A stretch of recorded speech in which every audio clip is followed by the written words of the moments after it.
The message title this morning is Don't Settle Down. I want you to do something for me. Would you just raise your eyebrows at me quickly? Can you do that? If you're a mom, you've probably already got lots of practice. You raise your eyebrows at your kids this morning. Get dressed, eat your breakfast, If you've got that angry mom eye, if you've got that one eyebrow, mama se kwaai oog.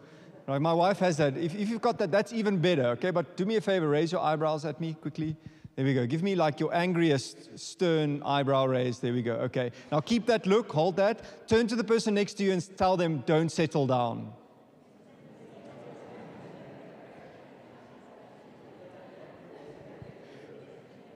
Don't settle down. It just makes more of an impact when you raise your eyebrows at somebody.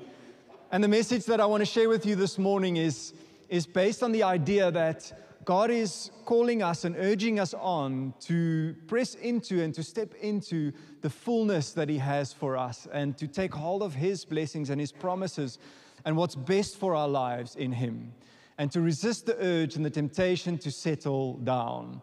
And the passage we're going to read is a lengthy piece, but it's from Numbers 32. And at this stage of Israel's history, they've come out of Egypt, they've been to the Promised Land, they've seen how good it is, but because of their disobedience and their fear of the giants living there, they decide not to go in and they get punished and have to wander in the desert for 40 years. And now they've come back full circle. Moses is finally at the point of leading them into the Promised Land. And the moment has arrived for them to cross the Jordan River. And this is kind of an urgent moment for Moses. I think he's tired, he's had enough, and he just wants to get into the Promised Land. And we're about to see what happens as they do this. So this is in Numbers 32, verse 1 to 17. And just get the urgency in this passage here. And it says, the tribes of Reuben and Gad owned vast numbers of livestock. So when they saw that the lands of Jazer and Gilead were ideally suited for their flocks and herds, they came to Moses, Eleazar the priest, and the other leaders of the community. They said, notice the towns of Ataroth, Dibon, and they mentioned all the names of the town east of the Jordan River. And then it goes on and it says, the Lord has conquered this whole area for the community of Israel, and it is ideally suited for all our livestock. If we have found favor with you, please let us have this land as our property instead of giving us land across the Jordan River. Do you intend to stay here while your brothers go across and do all the fighting? Moses asked the men of Gad and Reuben. Why do you want to discourage the rest of the people of Israel from going across to the land the Lord has given them? Your ancestors did the same thing when I sent them from Kadesh Barnea to explore the land. After they went up to the valley of Eshcol and explored the land, they discouraged the people of Israel from entering the land the Lord was giving them. Then the Lord was very angry with them, and He vowed, of all those I rescued from Egypt, no one who is 20 years old or older will ever see the land I swore to give to Abram, Isaac, and Jacob. For they have not obeyed me wholeheartedly. The only exceptions, are Caleb, son of Jephunneh, and the Kenizzite, and Joshua, son of Nun. For they have wholeheartedly followed the Lord. And then it says, the Lord was angry with Israel and made them wander in the wilderness for 40 years. Who's 40 years and older here in this place right now? Raise your hands. A whole bunch of us. Imagine that was 40 years of your life wandering in nothingness, right? You can imagine how frustrating that must have been, right? And how important it is for them not to make the same mistake. He says they wandered in the wilderness for 40 years until the entire generation that sinned in the Lord's sight had died. But here you are, a brood of sinners, doing exactly the same thing. You are making the Lord even angrier with Israel. If you turn away from Him like this, and He abandons them again in the wilderness, you'll be responsible for destroying this entire nation. But they approached Moses and said, we simply want to build pens for our livestock and fortified towns for our wives and children. Then we will arm ourselves and lead our fellow Israelites into battle until we have brought them safely to their land. Meanwhile, our families will stay in the fortified towns and we build here, so they will be safe from any attacks by the local people. Jumping to verse 32, it says, we will cross the Jordan into Canaan, fully armed to fight for the Lord. But our property will be here on this side of the Jordan. So you can sense the urgency in Moses' words, right, as he speaks to this nation. They've been wasting time in the desert. It's been a 40-year struggle, and they've had to fight their way to where they are now. They've had to fight off some enemy nations, and the moment has finally arrived where they will cross the Jordan River and take hold of the promised land which God had given them. This is not the time for alternative ideas, right? This is not the time to come up with new suggestions. Moses is serious about this. Guys, we need to cross this river. There's no plan B here. There's no other options. We all need to cross and take hold of the land that God has given us, right? You can sense the frustration and the urgency in his voice, right? If you're a dad and you've ever driven a long journey and you're tired of the road, and you just want to get to your destination, there's nothing worse than your kids saying, please, Dad, there's that pot stall, or there's that place. We've always wanted to go there and go and see what that's like. And you're just like, no, I don't want to see a pot stall. I want to see my destination. Right? I want to get home. Right? There's that sense like, no, we've been going for long. Like we need to get there, right? And these two tribes, and in fact, Gad and Reuben are mentioned, but the half tribe of Manasseh is not mentioned right here. But these three tribes essentially find this, beautiful land east of the Jordan River. They had conquered all these cities. God had fought for them. And there was plenty of pasture. There was grassland. And they were wealthy. They had a lot of livestock. It just made sense to settle down east of the Jordan. But there's an urgency and there's an importance in this passage that as Moses spoke to the nation of Israel, so too God wants to express an urgency in his heart for us as believers. Because very oftentimes we will find ourselves in situations in life where we'll find the temptation to settle down and get comfortable in a space instead of pressing into all of God's fullness for our lives, instead of praying and pressing on into his promises that he has for us. And this is the thing that I've discovered in my own life, and I've seen this in a lot of people and in the church, is that often the moment before you enter the breakthrough in your life, often the moment before the answer to prayer comes, or the healing comes, or the deliverance comes, it is the moment just before that the temptation to settle down, to give up, to quit is the greatest. The very moment before God brings the breakthrough. And this is what's happening here in Israel. And often it's when you're tired, when you feel worn out, when you're done praying and you just can't pray anymore, when you feel worn out and weary from the spiritual battle that you've been in. That's often when the temptation comes to settle down, to give up, to put down your weapons, and just to give in to sin, to give in to laziness, to give in to comfort. And I think these nations felt that way. They had fought hard, they had worked, they had traveled, they were tired. And now they have to cross a river with all their families, right, and their livestock. A difficult task. Moses, just let us settle here. Let us remain here. It will be much easier for us. It'll be more convenient for us. Don't worry, we'll come and fight with you. Right? We'll cross the river. We'll help the other nations settle in the promised land, but we want to stay here. It's going to be better for us. But what they don't realize is that God's plan for Israel was that all 12 tribes would cross the Jordan River and enter the promised land. His plan was never that some of them would settle east of the Jordan River. But the devil knew how important this was, and he would do everything in his power to tempt these tribes to settle for something less than God's best. And this is true for our lives as well. Don't settle for less than God's best. If you're taking notes, write that down. Don't ever settle for anything less than God's very best for your life. If you find yourself, maybe you've been praying for a long time, you've been trusting God for a breakthrough and just frustrated because nothing's happened, the answer hasn't come, and you find yourself at that moment where, you just don't want to anymore. The temptation at that moment will be the greatest to give up, to settle down, often just before the breakthrough comes. Perhaps you've been stuck in a dead-end job and you've been frustrated and you want to get out, but God is actually busy with the work in your life, and He's actually molding you. And like Pastor Dolan said last week, you need to trust His process. You need to trust the work that He's busy doing in your life.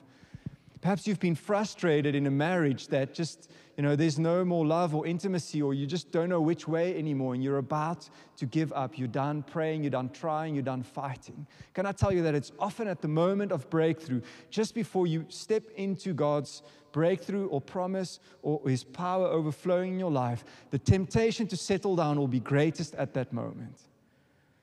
And God is urging us on to press in and to keep praying, to keep fighting, to keep moving. Because it's I think, especially in the winter season, the temptation to settle down is even greater, right? I think all of us felt that this morning as you woke up, it would have been much more comfortable to stay in your duvet, right? To have fellowship with Brother Pillow and Sister Sheets and just binge Netflix or something like that, right? To just settle down, to quit serving, to quit giving, to, when spring comes around, then I'll be back around, But there's an urgency for us not to settle down, because it's when it's the toughest, when it's the hardest, when things don't seem to be going your way, that's often when you're about to experience the breakthrough in your life. Don't settle for less than God's best. I remember when I was praying for my spouse, and I was sort of searching for her, looking for her, and trusting God for her. I met another girl, and we had become friends, and we thought maybe we can hit it off, but we didn't really sense that it was working, and sort of agreed to just be friends. And then for a time, I kept praying again, and I just, nothing was happening. I still hadn't met my spouse. I was lonely. And so I made contact with this other girl again, and I said, don't you want to go and grab a coffee? And we had coffee, and, we had a good chat and shared with each other how lonely we were. And it almost seemed like we were settling for, this must be right. We both feel this way. Maybe we should try and make it work, Little did I know that the very next day I would meet Yanni in her house, right? The temptation to settle down will often be greatest right before the moment of breakthrough, right before God comes through with an answer. And God urges us on, as Moses did, don't quit now. Don't stop serving, don't stop giving, don't stop trusting God, don't stop praying for a breakthrough. If you're in a difficult situation where God is shaping you or molding you, working in your life, allow Him to do that. Push through. For those of us who have done endurance events or running or cycling or working out in the gym, often you get to a certain pain threshold, right? And that's often where a lot of people just quit, right? I can't anymore. But you don't realize that when you push through that pain threshold, through that barrier, that's where the strength and the endurance and the muscle and the fitness and the better body that you long for summer comes from. It's from not settling down at that moment of pain. It's from not giving up at the moment when it's the hardest, because you don't realize there's actually a lot more left in you. And the same is true for our spiritual journey. Maybe you've been like reading scripture more and praying more lately and experiencing breakthroughs in your personal spiritual disciplines. And often the enemy will come when you are about to experience a breakthrough, and his temptation to settle down will be the greatest right then. That's when you need to persevere. That's when you need to read more scripture and avoid Netflix, right? That's when you need to get into your prayer closet. It's often at the moment of breakthrough, often at the moment of growth, often at the moment when God is about to do something incredible, right, that the temptation to settle down is greatest. Even some of the emotional pain that some of you struggle with, some of the difficulties and the bitterness that you might be living with, that often when the healing is about to reach a whole new level, when God is about to do a special work in us, often then the temptation to wallow in self-pity, to remain in unforgiveness, to fall back into your old ways, often then the temptation is the greatest. Some of you maybe have experienced or need to experience breakthrough from an addiction, from something that's holding you back. In the same way, often when you're finally rising out of that and the grip of it seems to be losing its hold on you, just before you're finally free, you will experience a heightened level of temptation to sin again, to fall again, to watch that thing again on the internet or whatever. That's something that we need to be aware of, to stop trusting God, to stop praying, to settle down. when Yanni and I, after we had Anne, our first child, we thought it would be easy to have more children. And we've often shared this journey with the church, but we thought it would be simple and we would go on having more kids, and we wanted more kids. And then 1 or 2 or 3 years went by and just nothing happened. And we began to wonder what's wrong. So we went to the doctor, and the urologist said to me, well, medically speaking, you can't actually have more children. It's a miracle that you already have one. And, medical options aren't really available to you. Don't even bother with IVF. It won't work. But you already have one child, so you can just keep trying. And so we realized this is going to be a struggle. We need to pray. We need to trust God. And we would pray, and then at some point we would just become frustrated and sort of stop praying, and just feel like, maybe it's not God's will. So often we settle for something other than God's best for us by believing the subtle lie that maybe it's not God's will for us. Be sure about that before you believe that. At some point, God gave me a name for our son, Benjamin. Now, I'm not one of those people that walks around with baby names in my head. I know this, like my wife, women tend to have that. They have baby names, right? Our children are going to be da-da-da-da-da, right? Now, I'm not one of those people. I don't know, any men here who have baby names in their head? No, thought so. No. Ulrich shaking his head. We don't come up with this stuff, right? Men don't have that in their brains, very rarely, okay? Unless it's Opa se naam, and then that gets handed down, right? But that doesn't count, okay? So I knew this had to be God. I clearly sensed God say, your son will be called Benjamin. And I wrote his name down in my journal that one morning and Googled the meaning, and it means son of my right hand. And I thought, wow, what a beautiful name and what a beautiful meaning. And in the bottom of my journal, there's a verse printed on every day. And that day, that verse said Psalm 16:11, which says, you make known to me the paths of life. In your presence there is fullness of joy. At your right hand are pleasures forevermore. What a promise to hold on to, right? And I knew, and Yanni as well knew, we needed to keep praying. So we kept praying, and we kept praying. And at some point we became discouraged because now 5 or 6 years had passed and still nothing, right? And we began to think again, maybe we should just, accept the fact we already have one child. God has blessed us. A lot of couples can't have children, so we're thankful for that. But again, the urgency came. Don't settle down. Don't quit praying. Don't settle for less than God's best. And we kept praying, and sure enough, shortly after that, Yanni fell pregnant with Benjamin. And imagine if we had stopped praying. Imagine if we hadn't kept going. How would our lives have looked? How would our faith have grown? And I'm so grateful that we kept going. And perhaps you're on the edge of that breakthrough. Perhaps you're experiencing the most frustrating season of your life. Don't settle down. Don't quit now. Keep praying, keep trusting, keep fighting, keep living purely. You see, what I've realized is that the enemy will often give us a cheap alternative, right? He'll give us something other than God's best for our lives. He'll give us something that seems good, but isn't God's best for us. In April, I celebrated 20 years from the day that I said yes to God to full-time ministry. 2005, April 2005, decided to follow Jesus wholeheartedly in full-time ministry. And I had a head full of dreams, and I would read scripture and I would see what happens in the book of Acts and in the New Testament, and I firmly believe that is what the church should look like.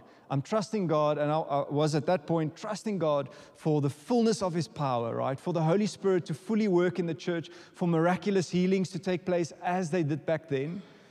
But as time went on, and as I got face to face with religion, and as I got to sort of, sometimes because of my leaders, sometimes because of people in the church, it would often diminish my faith, and I would settle for something less than God's best. And over these 20 years, I've often had to come back and remind myself, don't settle down. Don't settle for anything less than God's fullness for the church. And some of you need to remind yourself of that. Perhaps you're in a marriage relationship where it started out, passionate and fiery, and it was full of joy and happiness. And at this point, it doesn't look like that anymore. And keep trusting God, keep praying for His best for your marriage. Perhaps it's for your family life, for your children, for your work situation. Don't settle for less than God's best for your life. Amen? The Israelite nations didn't realize that entering Canaan, the promised land, was not just for them to have a comfortable life and have all the luxuries of a fertile land, because it was a beautiful land. But they realized that they were entering a land that was filled with giants. It was a dangerous land, and God had an assignment for them. They were sent into that land to purge Canaan of the pagan nations that lived there, the Canaanites. They worshipped idols, they worshipped satanic gods, and their assignment was to go and purge that land, because in that land, the Messiah would be born. Out of their descendants, Jesus would come forth. That was the kingdom assignment that they had. And they couldn't afford to settle down east of the Jordan River, because they had an assignment in Canaan, not east of the Jordan. They had an assignment to purge those nations.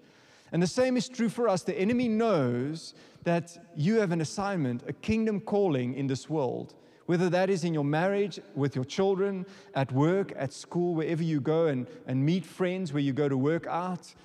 You have an assignment to bring the kingdom of God into those places. Every time you're kind and loving and generous and show compassion, every time you share your faith, you are advancing the kingdom of God in the world that you live in. And sometimes we forget this. Sometimes we think we're not really part of that. It must be, guys like Ulrich and Oom Davie over there and Tim there in the back in the sound desk and some of the more spiritual people, right? Sometimes we think, no, it's them. No. If you're a follower of Jesus, you are called to advance the kingdom of God. Don't allow the enemy to convince you to settle down. Don't settle down when God calls you to advance His kingdom. Don't settle down when God calls you to advance His kingdom. Where He's placed you, the people in your life, you are meant to be salt and light in their world. Don't give in to the enemy's temptations.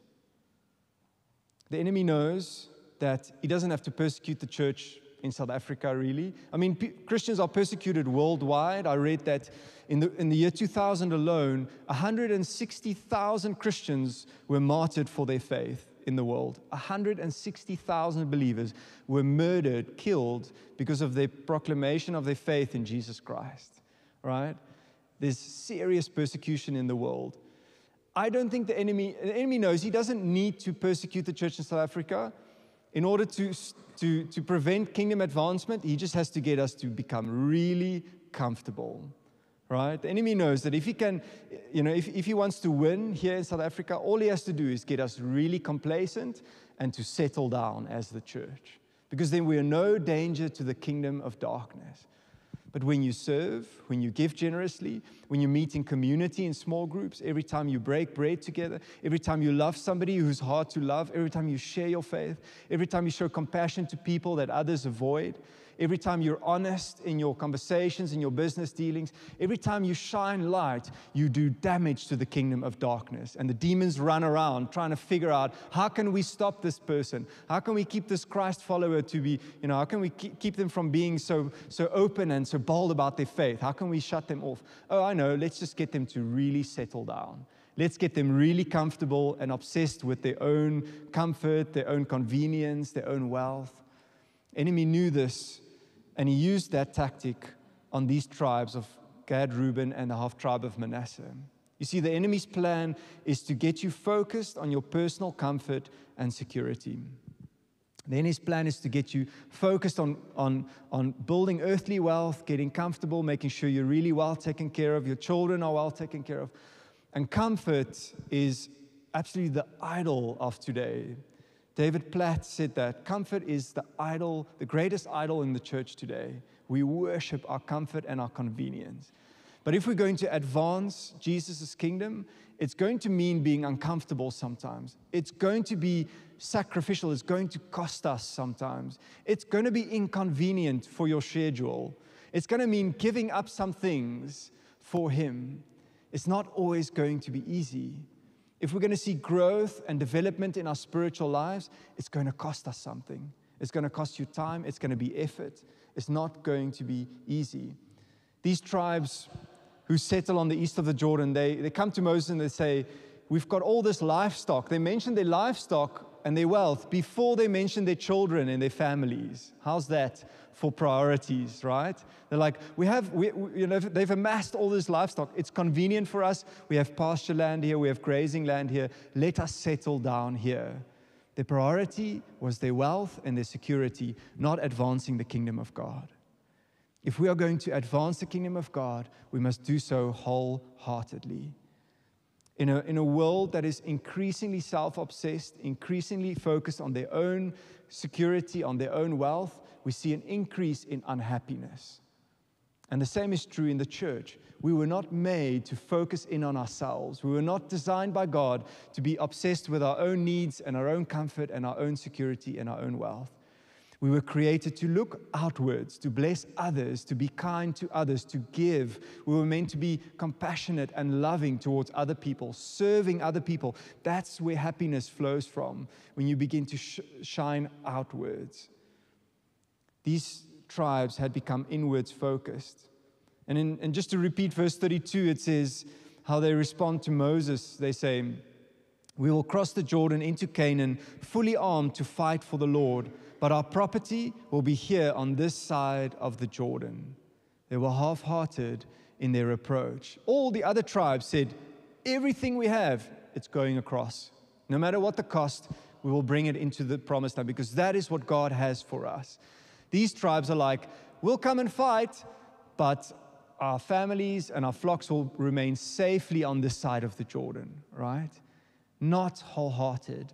They were like, Jesus, I'll give you that, but you don't have access to this. You're not allowed in there. That's me. That's my private life. And we can't do that. We can't follow Jesus half-heartedly. He must be all or nothing. Amen. All or nothing. You can see when somebody's heart is not in something. Hey, I remember giving Anne the task.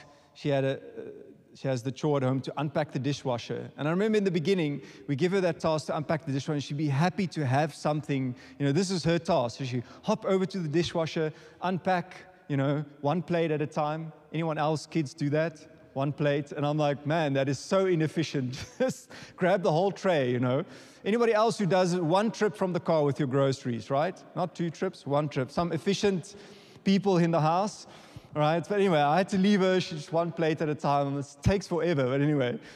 And she did that happily in the beginning, and at some point, she seem to run out of steam, and then I'll come to the kitchen, and she's not there anymore. She's wandered off. She's gone to the loo. Isn't it funny how your kids always have to go to the loo the time that you give them a chore at home, right? Any parents, have you noticed that is a strange thing? Suddenly, their stomachs are going. I don't know what the connection is. And at some point, she's sort of drifted off and found something else to do. Why? Because her heart wasn't in it anymore. Heart wasn't in it anymore. And she's a sanguine personality, which they love fun. If they can do it the fun way, sanguines will do it like that, right? And not the most efficient way. That's me. That's the melancholic personality. But the sanguine personality says, how can I do it the fun way? And so she discovered, put on music and make it fun. So she would get the plates out the dishwasher, dance, pack them in the cupboard, go back, still 1 plate at a time, but now her heart was in it, right? She was loving it. I do all my own choreography, in case you're wondering. Her heart was in it. You can see it when somebody's heart is in something, right? When they do it wholeheartedly, when all of who they are is in it. Are you following Jesus wholeheartedly today? Follow Jesus is our yearly theme. Are you giving it your all, or are you holding back some things behind the back door? Are you keeping some things away from Him? Or are you letting Him into every part of your life? Even the broken, dark parts that you don't share with anybody else. Are you opening up those parts of your life so that He can heal you and work in you and grow you? So often it's just so difficult for us and so much more convenient to hold something back. No, He wants us wholeheartedly to move into His kingdom work. These 3 tribes that settled east of the Jordan, they make the claim there that we'll keep our families and our flocks here where they will be safe from the attack of the enemy, right? And then we'll come and fight with you, and then we'll come and settle here east of the Jordan. That safety was in fact an illusion, because What they didn't realize is that they were susceptible to the Midianites on that side of the Jordan. And at some point, we read in Scripture how the pagan influences and the worship of idols began to filter into these tribes east of the Jordan. And then at some point, the Amorites came and attacked and captured these tribes east of the Jordan first before any other tribes, 10 years before they even got to the other tribes in the promised land. They had been captured. They were, in fact, vulnerable to the attack of the enemy. And the security they thought they had was an illusion. And here's the last point. When we settle down, we become vulnerable to the attacks of the enemy. And I found this to be true in my own life. Whenever I become complacent, I settle down in a half-hearted spirituality, whenever I give only a little bit of myself and I hold back the rest, I find that I'm vulnerable, susceptible to the attacks of the enemy. I want to ask you this morning as you close your eyes, just to examine your heart. And I've said enough, and I want to ask the Holy Spirit to speak to you this morning. Just where you are, would you close your eyes? Where have you settled down? Where have you settled for less than God's best for your life? Where have you stopped fighting where God says, no, keep fighting, the breakthrough is about to happen? Where have you settled for something less than the fullness of God for your life? Where have you gone back to wallow and to sort of remain in your unforgiveness or your self-pity instead of walking in forgiveness and experiencing the fullness of God's healing for your life? Where have you given up the fight to break through an addiction? Where have you settled for less than God's best in your marriage? Where have you settled down in your life this morning? And allow the Holy Spirit to pinpoint that. Where have you given up serving, giving, loving people? Where have you settled for convenience and comfort, for your own wealth and security? Where have you half-heartedly gone on to serve God? You're vulnerable to the attack of the enemy in that space. If you say, Simon, I've been there, I've settled down, but it's time for me to cross the Jordan River. It's time for me to step into the fullness of God for my life this morning. I want to ask you to do something bold. If you say, that's me, I'm ready to move in, would you stand to your feet? If you say, Simon, I'm done hanging back on the safe side of the Jordan, would you stand to your feet this morning? And this is between you and God, just where you stand.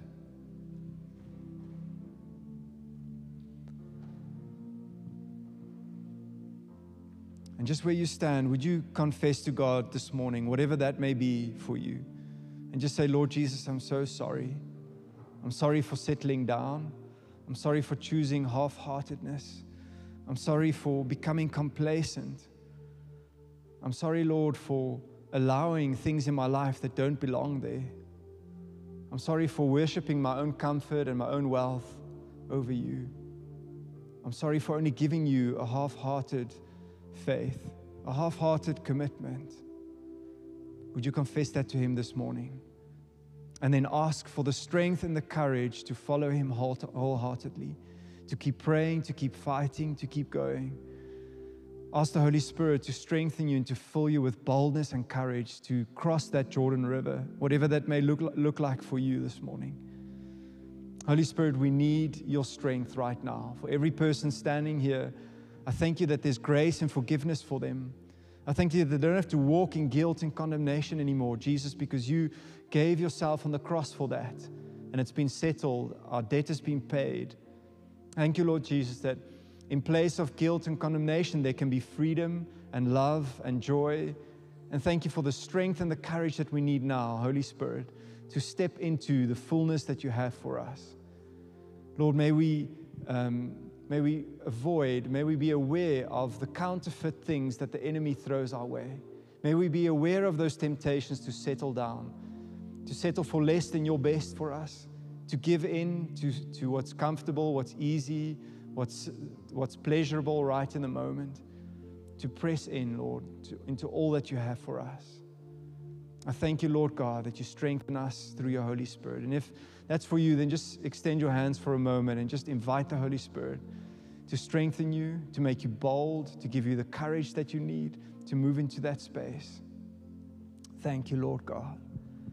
I want to extend a second invitation to anyone here this morning that's maybe far from God and you don't know Jesus as your Lord and Savior, but you've sensed God speaking to your heart, maybe through something we sang or something that was said this morning. God is speaking to your heart, and the Bible says He's knocking on the door of your heart, inviting you to know Him, to know His eternal life, His salvation for you, because He paid a dear price on the cross for your life. If that's you this morning, you say, Simon, I'm done with my old life of sin. It's time for me to follow Jesus. Would you take a moment and raise your hand boldly? I want to pray a prayer with you, if that's you. Thank you. Thank you so much. Well, let's pray this prayer together. Dear Lord Jesus, I thank you that you love me, and I thank you for dying on the cross for me. I know that I'm a sinner. Please forgive me. I repent of my sins. I give you my life. I put my faith in you. Save me today. Make me a new creation. And help me to follow you. Fill me with your Holy Spirit. Thank you that I can be your child. In Jesus' name, amen. Amen. Glory to God for every person that raised their hand today.